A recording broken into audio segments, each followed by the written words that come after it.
You can see the Bell 206 immediately in front and above you now. That's the aircraft that has the 82nd Airborne team in it, of 2 jumpers. Okay, here it comes. Taking the runway, taxiing for takeoff, is Chris Burgess in the SnoBird Autogyro. I'll remind you, this is not a helicopter. That main rotor system is not powered. Chris is coming around. Chris is a former Army combat helicopter pilot who flew UH-1 in Vietnam.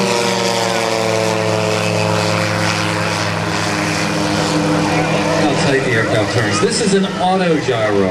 An autogyro is really the first generation of rotorcraft. It's where the initial pioneers thought rotorcraft were going. Now notice Chris just chopped the engine. He's coming in to land safely. That's because he's in an auto rotation. An autogyro without a powered main rotor system is in a perpetual state of auto rotation. You notice how he goes through the air, his rotor system is tilting backwards. That's because the upflow of air coming from in front of him and back up through the rotor system is keeping that rotor system turning.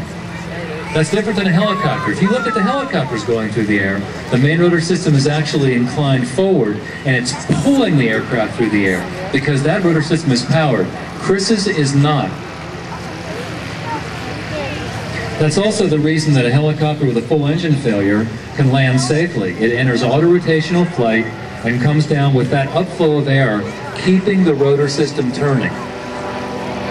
What's propelling Chris forward is actually a pusher prop, which is out of a Honda Civic car on the back of the aircraft. And I hate to keep mentioning this, but that rotor system is not powered.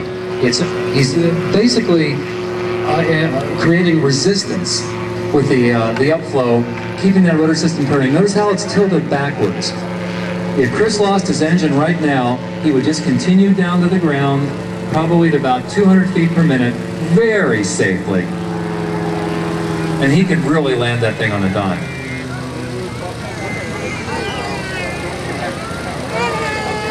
Okay, Chris just turned off the engine, and you can see him floating down. A lot of folks think it's more dangerous to be in a helicopter with an engine failure than an airplane. That's not the case. An airplane has to be moving forward at least 40 or so nautical miles an hour to maintain lift over the wings. A helicopter doesn't have to do that.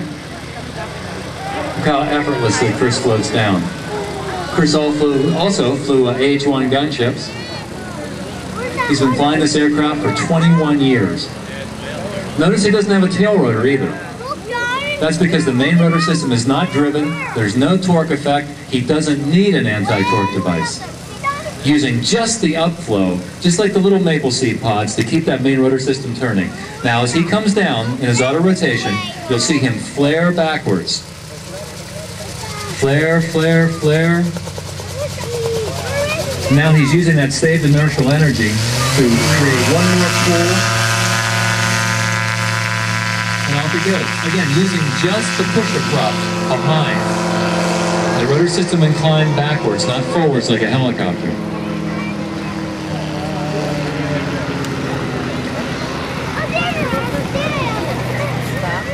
This really is an aircraft, if you wanted to, you could build yourself and keep in your own garage and safely fly. There are several other variants of this in the museum which we hope we'll take a look at.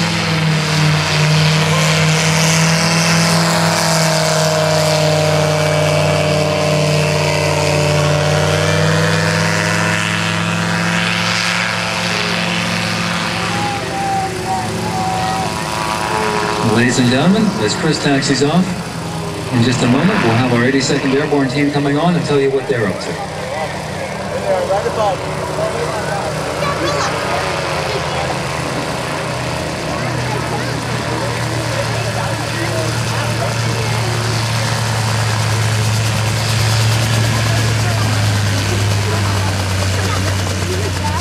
Ladies and gentlemen, if you don't mind, give a hand to Chris Burgess,